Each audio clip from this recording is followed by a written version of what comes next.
हम लोग radiation chapter का बहुत ही एक इम्पॉर्टेंट लॉ को हम लोग स्टडी करेंगे। इसका नाम है विन्स डिस्प्लेसमेंट लॉ। इसके पहले आप लोगों को मैं बताया था फर्स्ट वीडियो सब में ब्लैक बॉडी के बारे में। आप लोग जानते हैं ब्लैक बॉडी का मतलब जिसका कलर ब्लैक है, खाली वैसा बॉडी को ही ब्लैक बॉडी बोलेंगे, ऐसा नहीं। ब्लैक बॉडी का कॉन्सेप्ट क्या है फिजिक्स में?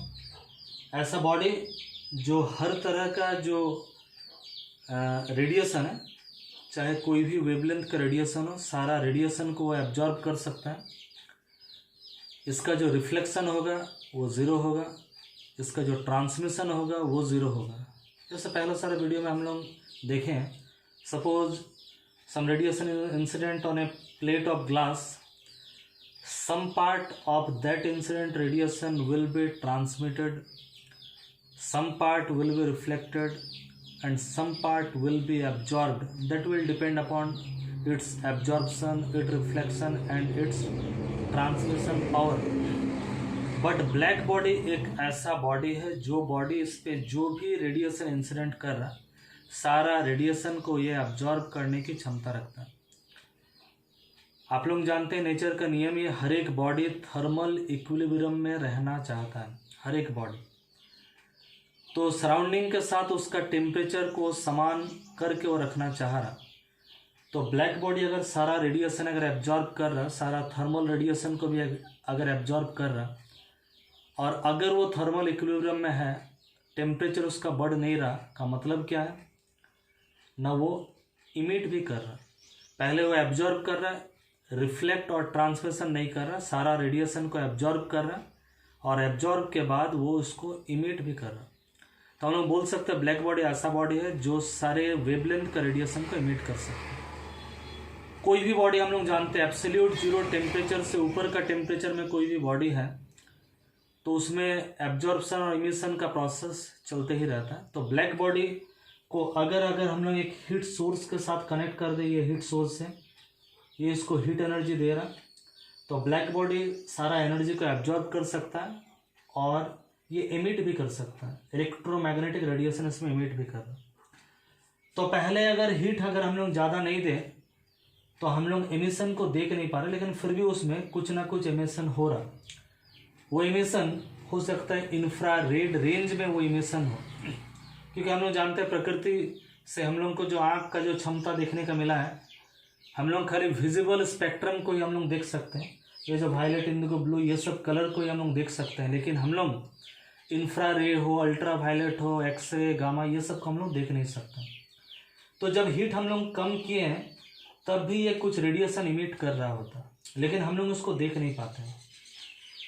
लेकिन जैसे जैसे हम लोग हीट बढ़ाएंगे, जैसे आप लोग जानते हो कोई एक लोहा का रॉड को अगर आप लोग आग की भट्टी में अगर रखते हो तो लोहा का रॉड गर्म होता है और रेडिएशन में इमिट करता है, लेकिन हम लोग को पता नहीं चलता।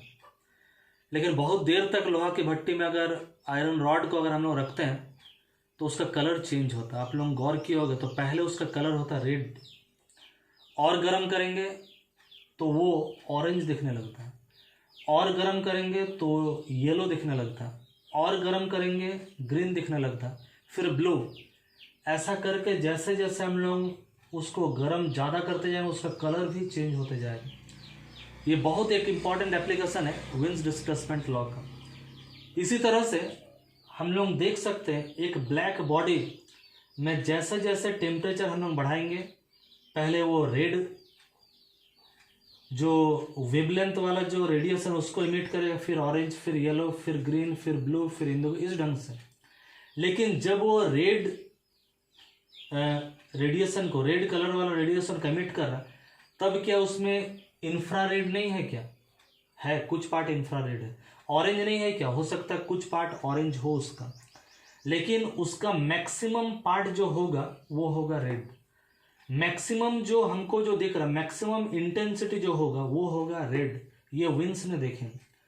जैसे एक छोटा सा एक्सपेरिमेंट हम लोग कर सकते हैं, एक लोहा को लेकर के, तो हम बोले दूसरा एक्सपेरिमेंट आप लोग कर सकते हो एक फिलामेंट बल्ब को लेकर के। एक तरफ में एक वोल्टेज रेगुलेटर आप लोगों को लेना पड़ेगा, और एक फिलामेंट बल्ब को वोल्टेज को हम 20 वोल्ट में रखें, तब देखिएगा फिलामेंट बल्ब में कुछ पता नहीं चल रहा, लेकिन इसका मतलब क्या वो एमिशन नहीं कर रहा, एमिशन कर रहा है। कौन सा एमिशन कर रहा है, कौन सा वेवलेंथ को एमिशन कर रहा है?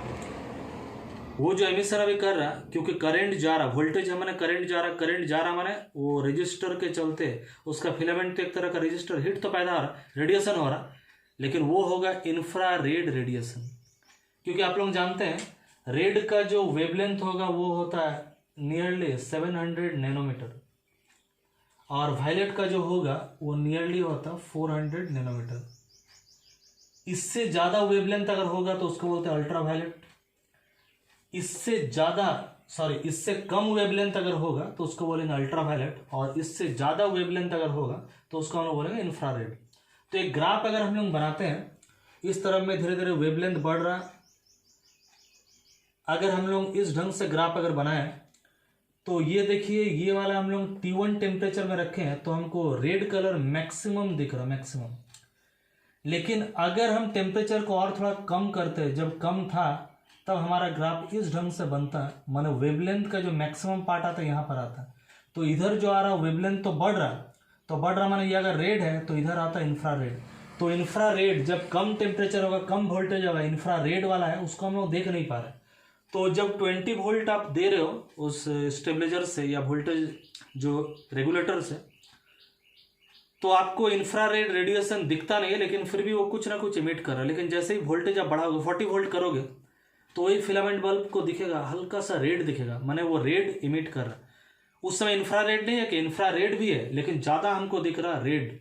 वोल्टेज को और बढ़ाइएगा, वही फिलामेंट का कलर चेंज होगा, ऑरेंज होगा, और बढ़ाइएगा येलो होगा, और बढ़ाइएगा ग्रीन होगा, और बढ़ाइएगा ब्लू होगा। धीरे धीरे बहुत बढ़ा देंगे तो ये सब का मिक्स करके व्हाइट जैसे वो जलने लगेगा। जैसे 220 वोल्ट में जब आ जाएगा तो उसका कलर लगभग व्हाइट कलर का मतलब सारा वेवलेंथ है, सारा वेवलेंथ का एक खास मिक्सचर से हम लोग को व्हाइट कलर हम लोग को नजर में आता है। तो इसी से जुड़ा हुआ है आपका विन्स डिस्प्लेसमेंट लॉ। तो हम लोग विन्स डिस्प्लेसमेंट लॉ में हम लोग क्या देखेंगे, एक ग्राफ का हम लोग बात करते हैं। एक तरफ में वेवलेंथ हम लोग लिए हैं और एक तरफ में हम लोग इंटेंसिटी, एनर्जी डेंसिटी हम लोग एक तरफ में लिए हैं। तो क्या करेंगे, सबसे पहले आयरन रॉड या इस ब्लैक बॉडी को हम लोग T1 टेम्परेचर में रखेंगे और ये दिखेगा रेड, दिखेगा रेड।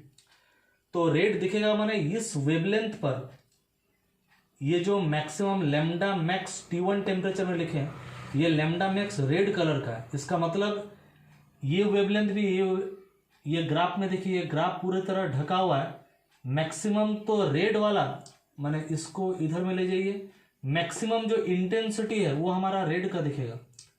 लेकिन इंफ्रारेड भी है, इंफ्रारेड, ये वेवलेंथ को और थोड़ा बढ़ा देंगे तो इंफ्रारेड रीजन में आ जाएगा। इंफ्रारेड भी है लेकिन उसका इंटेंसिटी क्या है, बहुत ही कम है। इधर में रेड के बाद और भी कलर है, ऑरेंज है या येलो है, वो भी है लेकिन वो बहुत ही कम मात्रा में। ज़्यादा मात्रा में हम लोगों को देखने को मिलेगा उस टेम्परेचर में मैक्सिमम जो वेवलेंथ जो होगा वो रेड का होगा, रेड का ही इंटेंसिटी होगा सबसे मैक्सिमम।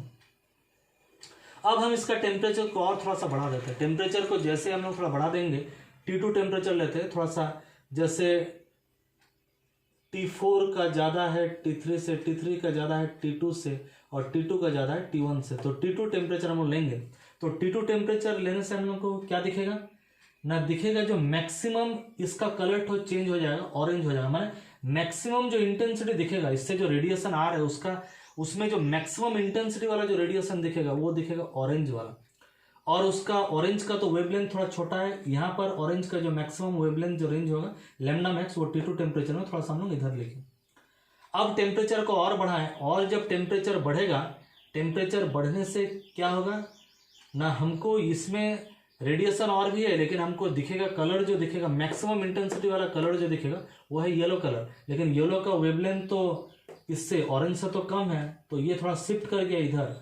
तो यहाँ पर हम लोग मैक्सिमम जो वेवलेंथ देखेंगे येलो का यहाँ पर होगा। उसका टेम्परेचर को और अगर बढ़ा रहे तो हम लोग को वो दिखेगा कलर क्या दिखेगा, ग्रीन। और ग्रीन जो कलर दिखेगा उसको वेवलेंथ और शिफ्ट करा। तो हम लोग क्या देख रहे हैं, टेम्परेचर जैसे जैसे हम लोग बढ़ा रहे हैं वेवलेंथ का डिस्प्लेसमेंट हो रहा है। माने वेवलेंथ क्या हो रहा है, मैक्सिमम जो वेवलेंथ है जिसके चलते इंटेंसिटी मैक्सिमम और वो शिफ्ट कर रहा है किधर, वो ये जो सेंटर के तरफ या जीरो के तरफ वो शिफ्ट कर रहा है। इसी को हम लोग बोलते हैं डिस्प्लेस कर रहा है, इसी को बोलते हैं हम लोग डिस्प्लेसमेंट लॉ। का मतलब क्या, टेम्परेचर जैसे जैसे इंक्रीज करेगा, ग्राफ देखिए T1 टेम्परेचर में मैक्सिमम यहाँ पर था इंटेंसिटी, T2 टेम्परेचर में इंटेंसिटी, तो जो माने T1 टेम्परेचर में रेड का इंटेंसिटी मैक्सिमम था और वेवलेंथ का मैक्सिमम यहाँ पर था। T2 टेम्परेचर में इंटेंसिटी ऑरेंज का मैक्सिमम है, लेकिन वेवलेंथ का जो मैक्सिमम जो होगा, मैक्सिमम जो वेवलेंथ होगा वो थोड़ा सा शिफ्ट कर दिया, थोड़ा सा डिस्प्लेस कर दिया। और टेम्परेचर बढ़ा रहे हैं, मैक्सिमम वेवलेंथ और थोड़ा डिस्प्लेस कर दिया, और टेम्परेचर बढ़ा रहे हैं, मैक्सिमम वेवलेंथ थोड़ा सा डिस्प्लेस कर दिया। इसका मतलब हम लोग क्या देख रहे हैं, टेम्परेचर जैसे जैसे बढ़ रहा है वेवलेंथ कम की ओर डिस्प्लेस कर रहा है, कम की ओर। तो वेवलेंथ और टेम्परेचर के बीच का ग्राफ अगर बनाएंगे, ये टेम्परेचर वेवलेंथ के बीच का ग्राफ अगर हम लोग बनाएंगे, हम लोग क्या देख रहे हैं, ज़्यादा टेम्परेचर जिसका उसका मैक्सिमम वेवलेंथ कम है, जिसका टेम्परेचर सबसे कम है उसका मैक्सिमम वेवलेंथ, इधर तो वेवलेंथ जा रहा है, उसका वेवलेंथ है ज़्यादा। इसका मतलब वेवलेंथ और टेम्परेचर एक दूसरे का इन्वर्सली प्रोपोर्शनल है। ये सबसे पहले खोज के निकाले थे विन्स, इसीलिए इस लॉ को हम लोग बोलते हैं विन्स डिस्प्लेसमेंट लॉ। क्योंकि डिस्प्लेसमेंट क्यों, क्योंकि ये जो मैक्सिमम वेवलेंथ, टेम्परेचर जैसे जैसे बढ़ रहा मैक्सिमम वेवलेंथ उस तरह से कम की ओर शिफ्ट कर रहा है, डिस्प्लेस कर रहा है, इसलिए इसका नाम पड़ा विन्स डिस्प्लेसमेंट लॉ। तो हम लोग क्या देखें, lambda maximum is inversely proportional temperature, इसको हटा करके हम लोग कांस्टेंट दिए, इसका नाम है विन्स कांस्टेंट। तो हम लोग लिख सकते हैं lambda max T equal to B, और कांस्टेंट है, कांस्टेंट का ये वैल्यू है, इसका ऐसा यूनिट लैम्डा का होता है मीटर, टेम्परेचर का होता है केल्विन, तो ये वैल्यू है, और बी का ऐसा यूनिट है आपका मीटर केल्विन। तो हम लोग ये जो लॉ देखे ये बहुत ही इंपॉर्टेंट लॉ है, इसका बहुत सारा इंपॉर्टेंस है। जैसे इस लॉ से हम लोग सन का टेम्परेचर, कोई स्टार का टेम्परेचर हम लोग जान सकते हैं, कलर से हम लोग पता कर सकते हैं। जैसे आप घर में गैस जला रहे हो, गैस का कलर अगर रेड है, कलर अगर रेड है माने उससे तो और भी वेवलेंथ निकल रहे होंगे, लेकिन मैक्सिमम इंटेंसिटी अगर रेड है, रेड अगर दिख रहा है तो समझ जाना चाहिए टेम्परेचर कम है, क्योंकि रेड हम लोग देखे T1 कम है।